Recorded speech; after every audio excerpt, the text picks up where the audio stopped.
नमस्कार, देशोन्नतीमध्ये मी ऐश्वर्या शिंदे आपलं स्वागत करते। बऱ्याच काळापासून सुरू असलेल्या चर्चेनंतर इलॉन मस्कची कंपनी टेस्ला भारतात एंट्री घेण्यासाठी सज्ज आहे। आता मार्ग मोकळा झालाय। भारतात टेस्लाने नोकरीसाठी अर्ज मागवले आहे। कंपनीने आपल्या लिंक्डइन अकाउंटवर 13 पदांसाठी अर्ज मागवले आहे।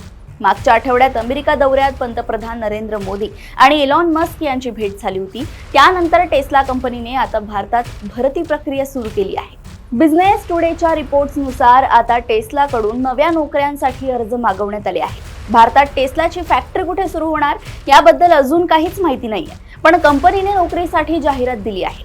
भारतात टेस्लाची एंट्री लवकर होणार याचे हे संकेत आहेत। इलॉन मस्क यांच्या टेस्ला कंपनीने विविध विभागांसाठी नोकरीचे अर्ज मागवले आहेत। लिंक्डइन पोस्टनुसार कस्टमर सपोर्ट पासून ते बॅक एंड रोल या पदांसाठी अर्ज मागवले आहेत। Order operation expert, service technician, customer support specialist, business operations analyst, service manager, store manager, customer engagement manager, customer support supervisor, order operation specialist, inside sales advisor, parts advisor, Tesla advisor, delivery operations specialist या पदांसाठी अर्ज मागवले गेले आहेत।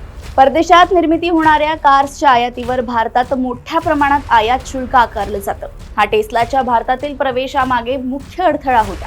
आता भारत सरकारकडून यासंबंधी एक मोठं पाऊल उचलण्यात आलंय।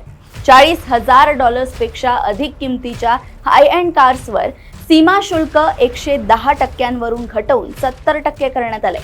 हे पाऊल टाकल्यामुळे टेस्लाचा भारतातील प्रवेशाचा मार्ग सुकर होणार आहे।